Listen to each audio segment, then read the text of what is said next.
Despite the mass fan outcry in social media, Pokemon has always seemed to swing higher in sales with every iteration. Pokemon Brilliant Diamond and Shining Pearl are no different. The game's initial reveal turned a lot of people off with its visuals and desire to create a one-to-one remake of the originals. That being said, there was also a crowd who was excited for the game. To experience Snowgen in full HD and the such, and I'm not really here to debate who is right or wrong, so without further ado, let's get into the review.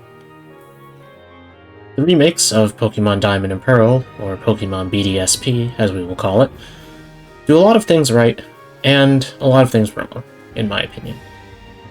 The game's chibi MapleStory character designs on the overworld take a little bit of time to get used to.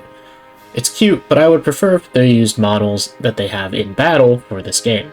It's not a deal breaker though. If anything, the use of this art style does make the game a bit more weird.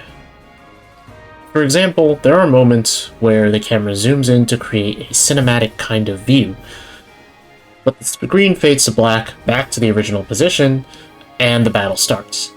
It's nothing but jarring and adds nothing to the experience, in my opinion. The game should transition from that camera zoom straight into the battle. Furthermore, when NPCs walk, they still use the grid system that the originals use. They awkwardly pause in order to turn, and it's very jarring to look at the game when it's designed the way it is. In terms of visuals, the game feels confused on what it wants to be, and I understand the desire to make a one-to-one remake, but it doesn't really flow well when these traits are meshed together. The aspect of it being a one-to-one remake is not necessarily a bad thing, as it's exactly what's advertised, but you should keep in mind that most of this game remains unchanged. There is no inclusion of content from Platinum, and while it doesn't bother me, it may bother others. There are a variety of bugs and glitches in the game. While I didn't encounter them in my 3 to 4 playthroughs, outside of a few jingles not playing and the healing sound effects also not playing, the bugs are present.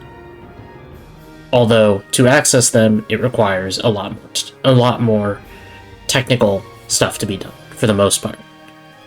Additionally, following Pokemon Return, you can let your Pokemon follow you around the overworld.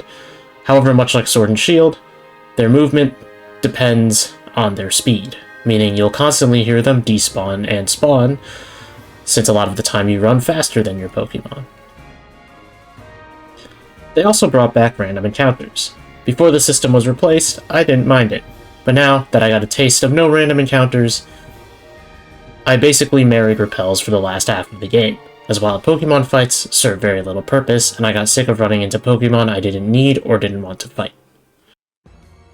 The things that BDSP does right, it does well. For the most part, there isn't a gap between battles, which are pretty much the only thing I care about in these games, and the EXP share existing makes leveling easier, and you rarely wind up over-leveled for the endgame.